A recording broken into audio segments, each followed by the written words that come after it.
24 জুলাইৰ পৰা মালয়েছিয়াত অনুষ্ঠিত হ'ব এছিয়ান টাইকোৱাণ্ডো চেম্পিয়নশ্বিপ আৰু এই টাইকোৱাণ্ডো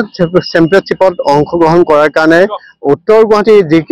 টাইকোৱাণ্ডো একাডেমি আছে এই একাডেমিৰ পৰা প্ৰায় 8জনে যোগ্যতা অৰ্জন কৰিছে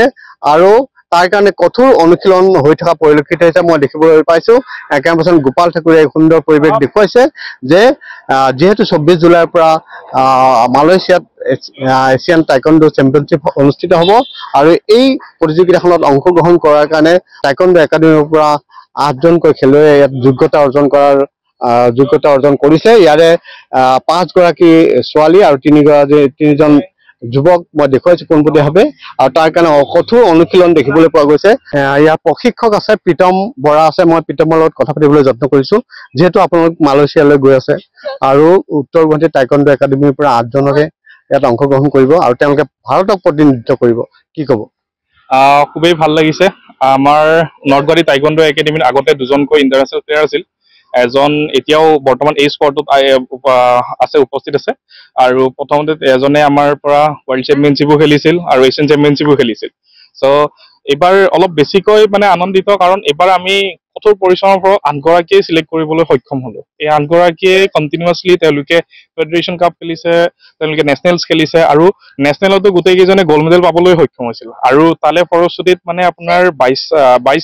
22 তাৰিখৰ পৰা 24 তাৰিখলৈ যি চিলেকশ্যন ট্ৰায়েল পাঞ্জাৱৰ লাভলী প্ৰফেচনেল ইউনিভাৰ্চিটি হৈ গ'ল সেই চিলেকশ্যন ট্ৰায়েলটোত ইণ্ডিয়ান টিমৰে আছিল ইণ্ডিয়ান টিমৰ এছিয়ান চেম্পিয়নশ্বিপৰ কাৰণে আছিল আৰু গোটেই 8গৰাকীয়ে চিলেকশ্যন পালে চ'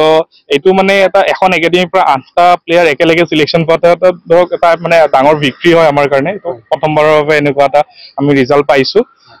মানে মই টাইকোৱাণ্ডোত ইমানখিনি ভাল ৰিজাল্ট পাইছো আৰু যিহেতু প্ৰথমবাৰৰ কাৰণে 8জনকৈ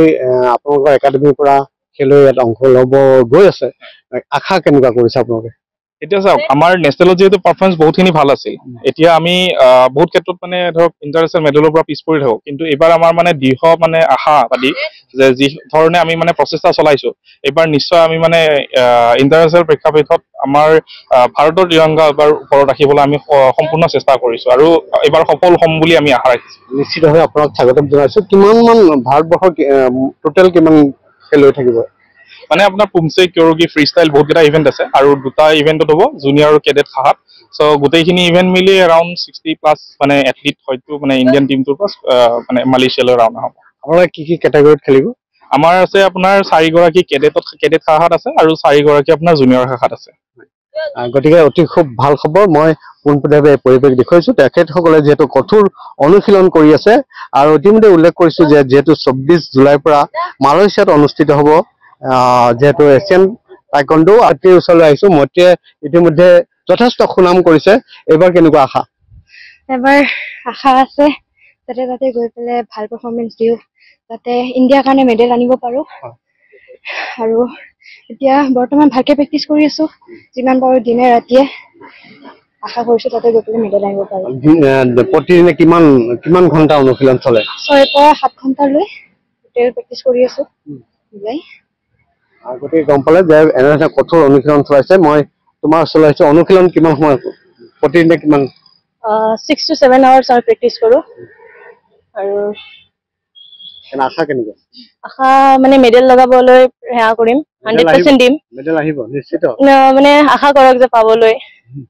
নিশ্চিতভাৱে কি ক'বা যাতে তাতে গৈ কিনে আমি মেডেল লগাব পাৰো মানে মেডেল মানে গ'ল্ড মেডেল লগাব পাৰো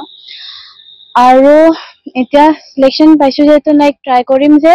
আমি গ'ল্ড মেডেল পাব পাৰো তাতে আৰু ইণ্ডিয়াক মানে লাইক ইমান ডাঙৰ এটা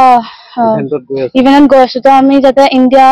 নামটো ৰাখিব পাৰো আৰু যাতে ইণ্ডিয়া ফ্লেগখন যাতে ওপৰত থাকে নিশ্চিতভাৱে আৰু এনেধৰণে সাজু হৈছে উত্তৰ গুৱাহাটী টাইকোৱাণ্ডো একাডেমি আৰু তেখেতসকল যিহেতু অহা 24 জুলাইত মালয়েছিয়াত তেখেতসকলে অংশগ্ৰহণ কৰিব আৰু উত্তৰ গুৱাহাটীৰ প্ৰতিজন ক্ৰীড়াপ্ৰেমীয়ে আশা কৰিছে যাতে তেখেতসকলে উত্তৰ গুৱাহাটী তথা অসমলৈ সুনাম অৰ্জন কৰিব পাৰে